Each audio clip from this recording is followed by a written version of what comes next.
As soon as he stepped out of the car, the man was immediately attacked by a group of masked mafia members who ruthlessly shot at him. However, he miraculously survived and was determined to exact brutal revenge with a merciless plan. When the movie begins with Charlie Mattei, our protagonist, returning to the city after an enjoyable trip with his young son, Anatoly. As their car enters the city, Anatoly excitedly asks his father to stop and watch a street performer. Smiling, Charlie agrees and tells him to go on ahead while he finds a parking spot. But the unexpected strikes. As soon as Charlie steps out of his car, a group of masked men blocks his path and ruthlessly opens fire on him. Despite being riddled with bullets, a miracle occurs. Charlie survives. As consciousness begins to fade, memories from the past suddenly flood Charlie's mind. He recalls himself as a young man in prison, listening to the grim advice of an old mafia boss known as Old Timer. With a low, heavy voice, Old Timer warned that once someone steps into the world of crime, there's no turning back. In the present, Charlie is rushed to the hospital in critical condition. The doctors work tirelessly to save him, carefully extracting bullet after bullet, a total of 22 from deep within his body.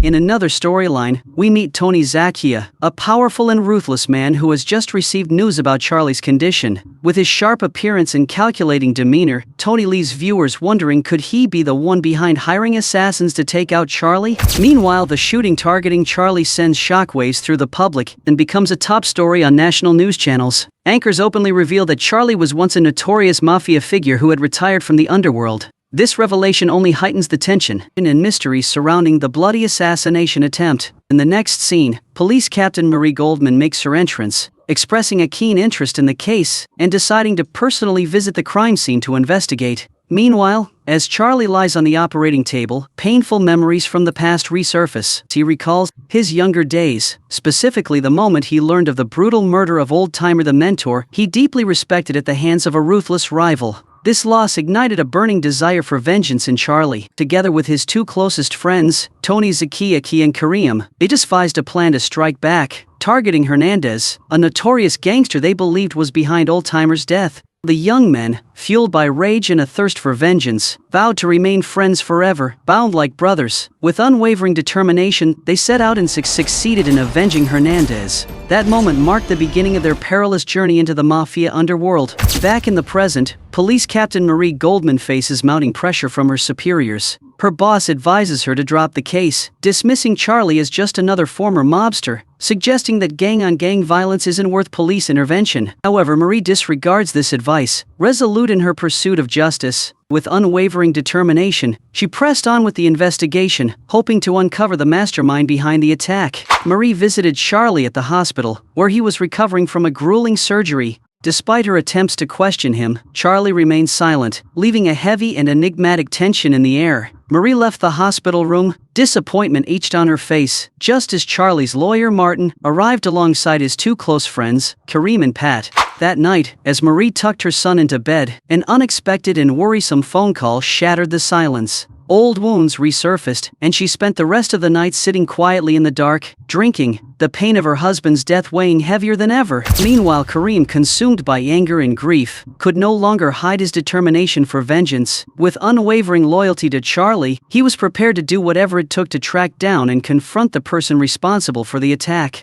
Martin, on the other hand, urged Kareem to stay calm and wait for Charlie to wake from his coma before making any decisions. Before leaving, Kareem reminded Martin to take good care of Charlie and to never leave him alone. At the hospital, a sudden air of danger crept in as a man disguised as medical staff quietly slipped inside. With calculated steps, he approached Charlie's room. Without hesitation, he drew a gun, pushed the door open, and fired a series of cold, merciless shots at Charlie.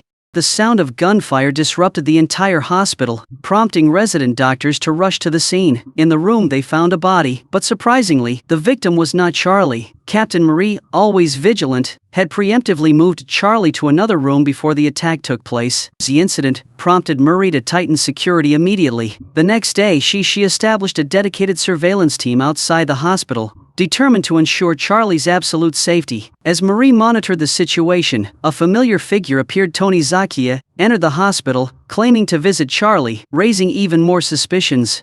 During his visit, Tony appeared relieved to see that Charlie was still alive. With a calm yet suggestive demeanor, he handed Charlie a congratulatory card before leaving, accompanied by a subtle warning. Surveillance cameras were everywhere, and the police were monitoring his every move from the ambulance parked outside the hospital. Shortly after, Kareem and Martin arrived to visit Charlie and quickly arranged for him to leave the hospital. Witnessing this, Marie didn't hesitate. She eyed to detail their vehicle, determined to keep a close eye on their every move. Kareem quickly realized they were being followed and immediately accelerated to shake the tail. Not stopping there, he contacted a friend for assistance.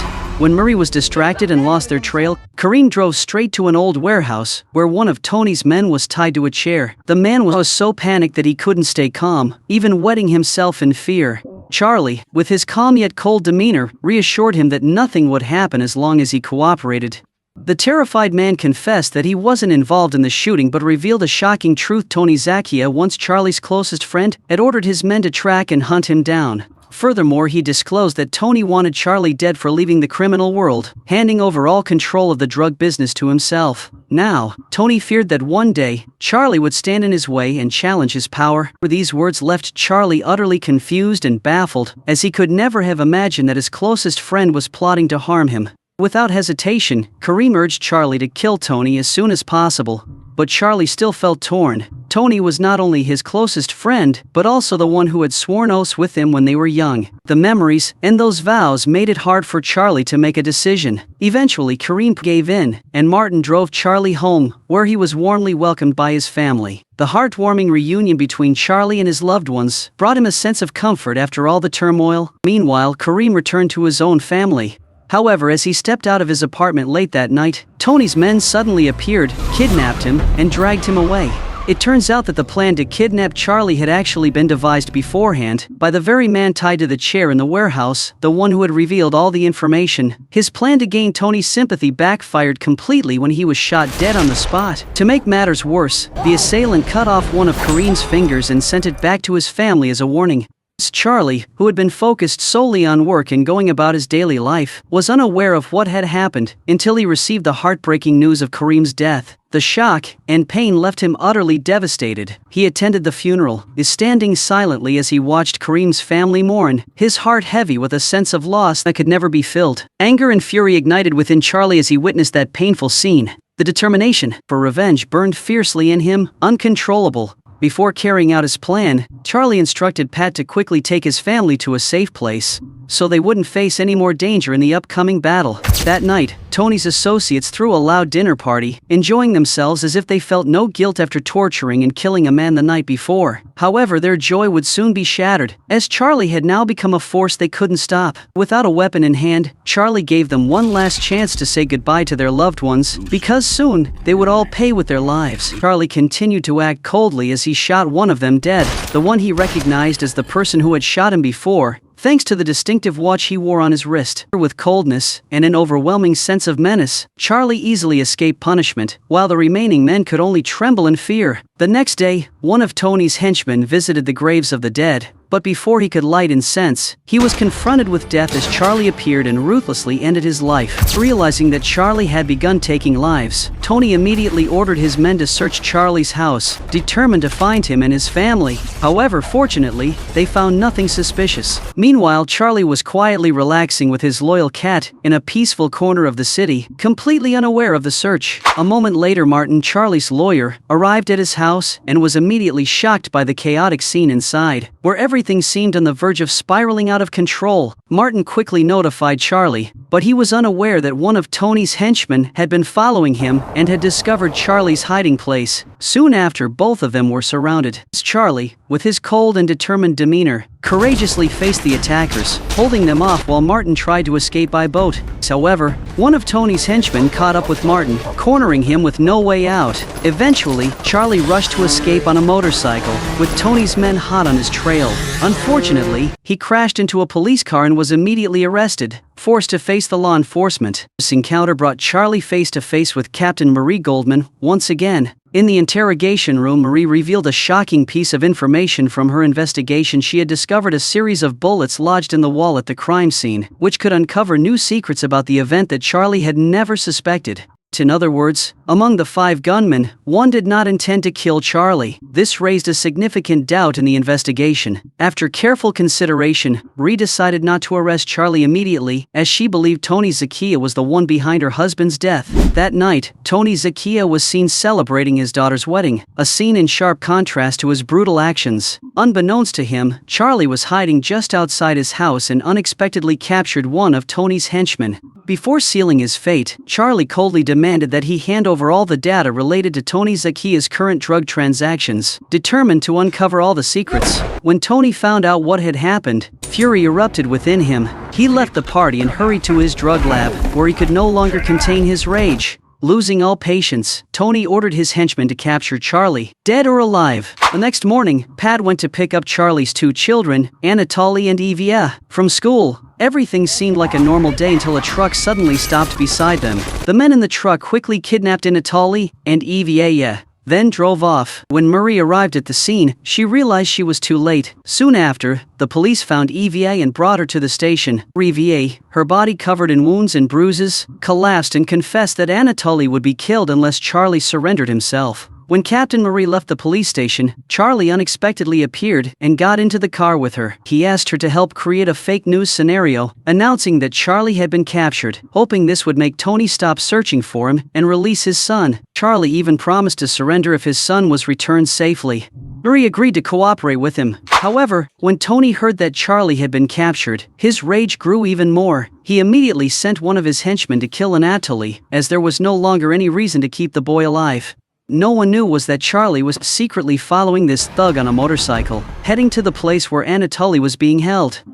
Inside the house, another of Tony's henchmen was guarding Anatoly. He immediately received the order to kill Anatoly. However, instead of following the command, he hurriedly released Anatoly. But at that moment, Charlie was still hiding outside. It seemed that he got caught in the barbed wire, desperately trying to escape. When the thug pulled Anatoly outside and shoved him into the trunk of the car, Charlie rushed out, beat him senseless, and freed Anatoly. When Charlie returned home, he told his wife that they no longer needed to hide because he had eliminated all of Tony's henchmen. The next day, while Tony was relaxing at home, Charlie suddenly appeared. Despite everything that had happened, Charlie was willing to let it all go because of their long-standing friendship. However, even though Charlie didn't want to end things with Tony's death, Tony, now consumed by a thirst for power, was determined to eliminate Charlie once and for all. Tony pinned Charlie to the ground and pointed a gun at his face. However, when Tony lowered his guard, Charlie quickly regained the upper hand.